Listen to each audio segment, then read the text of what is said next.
سامان نصیب ہو جائے گا، جنت کی راحت نصیب ہو جائے گی، جنت کا میسج نصیب ہو جائے گا۔ تو وہ عرض کرے گا کریم یہ کیسی مہربانی فرمائی آپ نے؟ تو ارشاد ہوگا کہ تو نے میرے اوپر درود پڑھا تھا، وہ میں نے تیرا سنبھال کے رکھا ہوا تھا، یا تو نے دوسرا کلمہ اشہد ان لا الہ الا اللہ وحدہ لا شریک لہ واشہد ان محمدا عبدہ ورسولہ یہ پڑھا تھا تو میں نے تیرا سنبھال کے رکھا ہوا ہے۔ حضرات میں پوچھنا چاہتا ہوں اس فرشتے کا کام کیا ہے؟ اس فرشتے کا کام کیا ہے؟ نیکیاں لکھنا۔ تو درود نیکی ہے کہ نہیں؟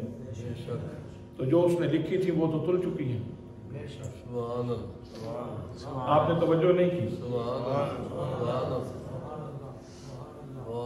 اس فرشتے کا کام ہے نیکیاں لکھنا دائیں کندھے والے کا، اور جو اس نے لکھی ہیں وہ تو تل چکی ہیں۔ یہ کہاں سے آ گئی؟ یہ کہاں سے آ گئی؟ تو یہ وہ کوئی نیکی تھی جو انتہائی مغفرت کی اس نے کی تھی، اور یہ اللہ نے اپنی شان قدرت دکھائی، اور مقصود یہ ہے کہ محبوب کی شان واضح ہو جائے۔ مقصود یہ ہے کہ محبوب کی شان واضح ہو جائے۔ تو اللہ کریم کے پیارے محبوب صلی اللہ تعالیٰ علیہ وسلم اپنے فرمان سے یہ شعور دے رہے ہیں ایسا ممکن ہے کہ اللہ کریم کندھے پہ بیٹھنے والے فرشتے کے اوپر چیز مخفی رکھے اور مدینے میں بیٹھنے والے آقا کے اوپر اللہ کریم آشکار تو بہر صورت فقط اتنا سبب ہے انعقاد بزم محشر کا کہ ان کی شان محبوبی دکھائی جانے والی ہے۔ اور تیسرا مقام میرے آقا نے فرمایا کہ میں پل صراط کے اوپر کھڑا ہوں، پل صراط کے اوپر، اور فرمایا کہ تلوار سے زیادہ تیز ہے، بال سے زیادہ باریک ہے، بہت مشکل ہے، اور ہر بندے نے اس کے اوپر سے گزرنا ہے۔ اِن مِنکم الا واردھا، کوئی بھی ایسا نہیں جو اس کے اوپر سے نہیں گزرے گا، لیکن کچھ لوگ ایسے خوش نصیب ہوں گے کہ بجلی کی طرح گزر جائیں گے، کچھ چلتے ہوئے گزریں گے، اور کچھ گھسٹتے ہوئے گزریں گے، اور کچھ بیچارے ایسے بھی ہوں گے کہ جن کے پاؤں لڑکھڑائیں گے، لیکن سینہ مصطفیٰ کے ساتھ تعلق موجود ہوگا، امتی ہوں گے، حضور کے غلام ہوں گے۔ تو میرے آقا فرمائیں گے رب سلم امتی، رب سلم امتی، یا اللہ میرے امتی کو سلامتی سے گزار۔ تاجدار ختم نبوت زندہ باد، زندہ باد، تاجدار ختم نبوت زندہ باد، زندہ باد، تاجدار ختم نبوت زندہ باد، زندہ باد۔ یہاں اس کے اندر ایک لطافت موجود ہے، آپ اس کے اوپر توجہ فرمائیں۔ امتی، یہ نہیں کہا کہ یہ فلاں ابن فلاں ہے، یہ نہیں کہا کہ یہ فلاں ابن فلاں ہے، یہ فلاں ہے فلاں کا بیٹا، نہیں، تعارف وہاں یہ نہیں چلے گا، وہاں تعارف یہ چلتا ہے یہ میرا ہے کہ نہیں۔ محبوب بس اتنا بتا دے کہ یہ تیرا ہے کہ نہیں ہے، یہ تیرا ہے کہ نہیں ہے۔ اور جب محبوب نے کہہ دیا رب سلم امتی، میرا امتی ہے، یا اللہ اس کو سلامتی سے گزار دے، تو پھر سبحان اللہ، فقط اتنا سبب ہے انعقاد بزم محشر کا کہ ان کی شان محبوبی دکھائی جانے والی ہے، جن کے سر کے اوپر اللہ کریم نے ختم نبوت کا تاج سجایا ہے۔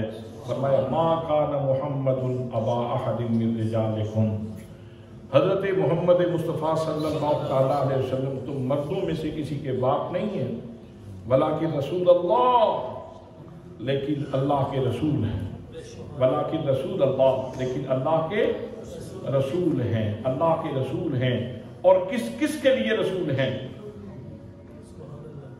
میرے آقا نے فرمایا ارسلت الی الخلق کافۃ، میں تمام مخلوق کی طرف رسول بن کے آیا ہوں، تمام مخلوق کی طرف مجھے رسول بنا کر کے بھیجا گیا ہے۔ حضرات میرے آقا مرسل ہیں، اور پوری مخلوق یہ مرسل الیہ ہے، آقا بھیجے گئے ہیں، ساری مخلوق کی طرف آپ بھیجے گئے ہیں، اور جس کی طرف بھیجے گئے ہیں یہ کیسے ہو سکتا ہے کہ جس بندے کی طرف یا جس مخلوق کی طرف حضور کو بھیجا جا رہا ہو تو آپ کو پتہ ہی نہ ہو میں کس کس کے لیے بھیجا گیا ہوں۔ تو یہ رسالت کا منصب، اس کا حق تب ادا ہو سکتا ہے جب آقا ساری مخلوق کو جانتے ہو، ساری مخلوق کو جانتے ہو۔ بڑا نفیس موضوع ہے، کھل جائے گا، میں اس کو کلوز کروں گا، میں صرف آیت کا ترجمہ مکمل کرتا ہوں۔ یہاں ساتھ ہی یہ بات بھی سن لے، وَمَا أَرْسَلْنَا مِن رَسُولٍ إِلَّا بِلِسَانِ قَوْمٍ، اللہ کا یہ ضابطہ ہے کہ جس رسول کو بھی بھیجتا ہے وہ اس قوم کی زبان کو ضرور جانتا ہے، وہ اس قوم کی زبان کو ضرور جانتا ہے۔ اب آپ اندازہ کریں کہ مخلوق کتنی ہے۔ آپ حشرات الارض میں دیکھیں، پھر زمین کے اوپر چلنے والی مخلوق دیکھیں، پھر فضاؤں میں اڑنے والی مخلوق دیکھیں، اور پھر فرشتوں کو دیکھیں، اور پھر اللہ کریم کی دیگر کتنی مخلوقات ہے جو ہمارے مشاہدے سے ہی باہر ہے۔ تو جس کے لیے بھی حضور رسول ہیں، میرے آقا سب کی بولیاں بھی جانتے ہیں، اور اس کا مشاہدہ بھی لوگوں نے کیا۔ اونٹ آیا تو اس کی بولی سمجھ لی، ہرنی آئی تو اس کی بولی سمجھ لی، لکڑی بولی تو اس کی بولی سمجھ لی، پتھر بولا تو اس کی بولی سمجھ لی۔ حضرات محترم، وَمَا أَرْسَلْنَا مِن رَسُولٍ إِلَّا بِلِسَانِ قَوْمٍ، فرمایا میرا نبی تم مردوں میں سے کسی کا باپ نہیں ہے، لیکن اللہ کا رسول ہے، لیکن اللہ کا رسول ہے۔ اور یہ شان صرف میرے آقا کو نصیب ہے، باقی معدود دائروں کے لیے نبی بنے، زمان کے دائرے میں یا مکان کے دائرے میں انبیاء کرام تشریف لاتے رہے۔ حضور تشریف لائے تو پورے جہان کے لیے تشریف لائے، اسی لیے تو معراج کی رات بلایا تھا، فرمایا محبوب آ کے اپنا سارا علاقہ تو دیکھ جاؤ، تم کہاں کہاں تک رسول ہو۔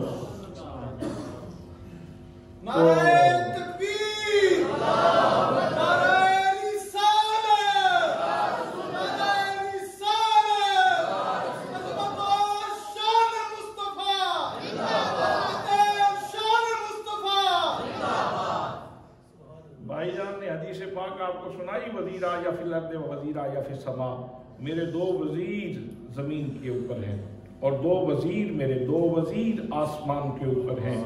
جہاں تک وزیر کی وزارت ہوتی ہے وہاں تک صدر کی صدارت ہوتی ہے۔ میں تو مالک ہی کہوں گا کہ ہو مالک کے حبیب، یعنی محبوب و محب میں نہیں، میرا تیرا۔ حضرات محترم، بس بلایا ہی اسی لیے تھا، لِنُرِيَهُ مِنْ آیَاتِنَا، محبوب ہم چاہتے یہ ہیں کہ ہماری نشانیاں تو آ کے دیکھو نا، ہماری نشانیاں تو آ کے دیکھو نا۔ اور میں نے تجھے وَمَا أَرْسَلْنَاكَ إِلَّا رَحْمَةً لِلْعَالَمِينَ کا منصب عطا فرمایا ہے۔ محبوب ذرا اپنی رسالت کے دائرے میں ذرا پھر کے دیکھو تو صحیح، میں نے تجھے کیا کچھ عطا فرمایا۔ سبحان اللہ، سبحان اللہ، سبحان اللہ، سبحان اللہ۔ فرمایا بلا کہ رسول اللہ، آپ اللہ کے رسول ہیں، اور ساتھ کیا فرمایا وخاتم النبیین، اور ان کے سر کے اوپر ختم نبوت کا تاج ہے۔ حضرات، خاتم ہو یا خاتم ہو یا ختام ہو یا خاتام ہو، لغت میں اس کے جتنے بھی مادہ، اس کے جتنے بھی اشتقاق ہیں، یعنی جتنے بھی الفاظ اس سے بنتے ہیں، وہ سارے کے سارے آخری کے اوپر ہی دلالت کرتے ہیں۔ اور لغت کچھ بھی کہے، لغت کی تشریح وہ ہے جو اللہ نے فرما دی، اللہ کے رسول نے فرما دی۔ اللہ کے رسول نے خود اس کی تشریح فرما دی کہ خاتم النبیین کا معنی کیا ہے۔ فرمایا انا خاتم النبیین ولا نبی بعدی، میں ختم نبوت کا تاج لے کے آیا ہوں، میرے بعد نہ کسی ضدی کی گنجائش، نہ کسی بروجی کی گنجائش، نہ کسی امتی نبی کی گنجائش، نہ کسی مستقل نبی کی گنجائش، میرے بعد کسی قسم کے نبی کی کوئی گنجائش نہیں ہے۔ حضرات، تو میرے آقا کریم صلی اللہ تعالیٰ علیہ وسلم نے لا نفی کی تلوار سے جتنے جھوٹے آ رہے تھے، جنہوں نے اعلان کرنا تھا، ان سب کی گردن کاٹ دی، ان سب کی گردن کاٹ دی ہے، میرے بعد کوئی نبی نہیں۔ تو حضرات محترم، نبی مقدم صلی اللہ تعالیٰ علیہ وسلم سے ہماری عقیدت، ہماری محبت کتنی ہونی چاہیے۔ بس وہ رفیع ایک گائک ہے انڈیا کا، فوت ہو گیا۔ وہ گاندھی کے بھجن پڑھتا تھا، یعنی قومی جس طرح گیت ہوتے ہیں نا مختلف پارٹیوں کے لوگ پڑھتے ہیں ترانے وغیرہ۔ تو ایک دن گاندھی اس کے اوپر بہت مہربان ہوا، محمد رفیع کے اوپر، اور کہنے لگا کہ آج جو تم مانگو نا میں تمہیں دینے کے لیے تیار ہوں۔ اس نے کہا گاندھی صاحب آپ نہیں دے سکتے، گاندھی صاحب آپ نہیں دے سکتے۔ اس نے کہا کمال ہے، میں اس ملک کا فرما روا ہوں، زمین مانگو دوں گا، بنگلہ مانگو دوں گا، کار مانگو دوں گا، فیکٹری مانگتے ہو فیکٹری تمہارے نام کر دوں گا، سب کچھ تو میرے ہاتھ میں ہے۔ اس نے کہا نہ فیکٹری کی ضرورت ہے، نہ کار کی ضرورت ہے، نہ بنگلے کی ضرورت ہے، نہ بینک بیلنس کی ضرورت ہے۔ اگر آپ دینا چاہتے ہیں تو پھر میرا ایک ہی مطالبہ ہے، آئندہ جب بھی مجھے اسٹیج پہ بلایا جائے تو مجھے رفیع کہہ کر نہ پکارا جائے، مجھے محمد رفیع کہہ کے پکارا جائے، مجھے محمد رفیع کہہ کے پکارا جائے۔ گاندھی سر پکڑ کے بیٹھ گیا، اس نے کہا مسلمانوں، ایک تو تمہارے اندر سے محمدیت نہیں جاتی، یہ محمدیت ہے، گناہگار سے گناہگار مسلمان بھی اس کے اندر محمدیت کا نور ضرور موجود ہوتا ہے، اور یہ محمدیت ہی ہمارا مائع افتخار ہے، اسی کے ساتھ ہی مسلمانوں کی عزت ہے۔ اور اسی پہ ایک اور بات بھی سنیے، گورڈن کالج کا پرنسپل ایک عیسائی تھا جس کا نام تھا مسٹر گورڈن، وہ ایک مذاکرے میں بیٹھا ہوا تھا، تو مختلف لوگ اپنے آئیڈیل لوگوں کا ذکر کر رہے تھے کہ میرا آئیڈیل فلاں ہے، میرا آئیڈیل فلاں ہے، میں فلاں بندے سے متاثر ہوں۔ تو مسٹر گورڈن سے پوچھا گیا کہ تم بتاؤ تم بھی کسی بندے سے متاثر ہو کہ نہیں؟ اس نے کہا عیسائی تھا مسٹر گورڈن، کہنے لگا ایک مسلمان بھکاری منگتے سے متاثر ہوں۔ چاچا غلام قادر سبحان اللہ، وہ کہنے لگا کہ میں ایک منگتے سے متاثر ہوں، مسلمان منگتے سے، بکاری سے۔ تو سب لوگوں نے بڑے کان کھڑے کیے، بڑی توجہ سے سنا، اور کہنے لگے کمال ہے، اتنا پڑھا لکھا آدمی، تو اشتہار علم و دانش ہے، اتنا عرصہ ہو گیا تجھے علم کے جواہر اٹھاتے ہوئے، اتنے فیاض ہو، زندگی پڑھاتے ہوئے گزر گئی، تو متاثر ہو ایک بیگر سے، ایک بھکاری سے، ایک بھیک مانگنے والے سے؟ اس نے کہا ہاں میں ایک مسلمان بھکاری سے متاثر ہوں۔ اچھا ضرور سناؤ اس کی داستان۔ وہ کہنے لگا کہ میری عادت تھی کہ میں پچھلے ٹائم وہ چہل قدمی کے لیے نکلتا تھا، تو ایک دن میں سیر کرنے کے لیے نکلا تو بھکاری آ گیا، وہ آ کے اس نے اپنا کاسا میرے آگے کیا اور کہنے لگا یسوع مسیح کے نام پہ دے جاؤ بابا۔ اس کو پتا تھا عیسائی ہے، اس لیے اس نے حضرت عیسیٰ علیہ السلام کا نام دیا۔ اس نے کہا یسوع مسیح کے نام پہ دے جاؤ بابا، یسوع مسیح کے نام پہ دے جاؤ۔ کہتا میں بڑا تنگ ہوا، میں نے کہا یہ کیا مصیبت آ پڑی میرے سر کے اوپر۔ میں نے تیز تیز دوڑنا شروع کر دیا تو اس نے بھی تیز تیز دوڑنا شروع کر دیا، اور ساتھ کہتا جائے یسوع مسیح کے نام پہ دے جاؤ بابا، یسوع مسیح کے نام پہ دے جاؤ۔ میں نے دوڑنا شروع کر دیا، میں تو ویسے ہی ورزش کے لیے نکلا تھا، تو اس نے بھی ساتھ ساتھ دوڑنا شروع کر دیا اور کہہ رہا تھا یسوع مسیح کے نام پہ دے جاؤ بابا، یسوع مسیح کے نام پہ دے جاؤ۔ میں بالآخر تنگ پڑا اور میں نے اسے روک کے میں نے کہا یہ جو ریزگاری آج تو نے یہ بھیک مانگی ہے پورا دن، یہ ریزگاری جو تو نے جمع کی ہے، یہ محمد کے نام پہ مجھے دے دو۔ اس نے فوراً کاسا الٹ دیا، فوراً کاسا اس نے الٹ دیا اور اس کے قدموں میں الٹ دیا۔ اس نے کہا اب چھوڑ کے نہ جانا، یہ تو تو نے آج کے دن کی کمائی مجھ سے مانگی ہے، محمد کے نام پہ جان بھی مانگتا تو میں دینے کے لیے تیار تھا۔